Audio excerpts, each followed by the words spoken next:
Organise نہیں ہو سکی. دوسرا,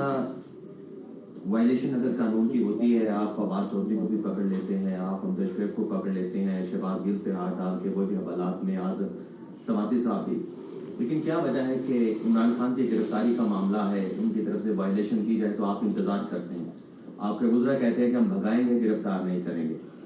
تیسری جو بات آپ نے مختلف یہ جو لاجکس پیش کی کہ الیکشن تاخیر ہونی چاہیے, سارے اکٹھے ہونے چاہیے, مردم شماری کا آپ نے کہا, نگران حکومتوں کو آپ نے کہا, لیکن فیکچوئل جو بات نظر آتی ہے کہ جو عمران خان کی پاپولیرٹی ہے وہ آپ کو نظر آتی ہے کہ پاپولیرٹی کی وجہ سے آج الیکشن ہوئے تو وہ سویپ کر جائیں گے, وہ جیت جائیں گے. آپ کی کیلکولیشن کیا ہے کہ کتنا عرصہ آپ اس معاملے کو کھینچیں گے کہ الیکشن جو ہے وہ تاخیر ہو, عمران خان کی پاپولیرٹی نیچے آئے اور پھر آپ الیکشن کے میدان میں جائیں؟ پہلے آپ کے آخری سوال کا جواب, تاکہ وہ ذہن میں کندہ ہے ابھی تازہ تازہ. کوئی سیاسی جماعت الیکشن سے بھاگتی نہیں ہے اور ہار جیت الیکشن کا مقدر ہے. ہم نے تو 2018 میں الیکشن لڑا جبکہ نامساعد ترین حالات تھے. آپ نے دیکھا کہ پنجاب میں پاکستان مسلم لیگ نون نے, جبکہ ان کی پری الیکشن ریگنگ اور الیکشن کے دوران جو کچھ ہوا اس کے باوجود اکثریتی پارٹی کے طور پہ ابھری, لیکن آزاد اراکین کو ہائی جیک کر کے حکومت بنوائی گئی. اکتوبر میں نیشنل اسمبلی اور 2 صوبائی اسمبلیاں جو ہیں ان کی مدت ختم ہونے کے بعد انتخابات ہونے ہیں, جو کہ آئین کی منشا ہے. ہم کہہ رہے ہیں کہ ان 4-5 ماہ میں ہیونز وونٹ فال, اگر ملک میں جو آج سیکیورٹی کی صورتحال ہے, جو آج معیشت کی صورتحال ہے, اس میں کچھ بہتری آ جائے اور انتخابات ایک وقت پہ ہوں تاکہ ایک مستحکم حکومت بن سکے. اگر وہ عمران خان صاحب کے نصیب میں ہے, وہ اکثریت لے جاتے ہیں اور بھاری اکثریت لے جاتے ہیں, تو ان کا فیصلہ سر تسلیم خام کریں گے. اگر عمران خان صاحب کی کوئی اور جماعت لے جاتی ہے, یہ عزت جو ہے وہ پاکستان مسلم لیگ کے حصے میں آتی ہے, پی ڈی ایم کے حصے میں آتی ہے, پاکستان پیپلز پارٹی کے حصے میں آتی ہے, دوبارہ کولیشن گورنمنٹ بنتی ہے, تو ہمیں اسے کھلے دل سے تسلیم کرنا چاہیے. یہ ایک جمہوری روایت ہے اور اب آپ نے دیکھا کہ انتقال اقتدار جمہوری حوالوں سے ہمیشہ پرامن ہوا ہے اس ملک میں.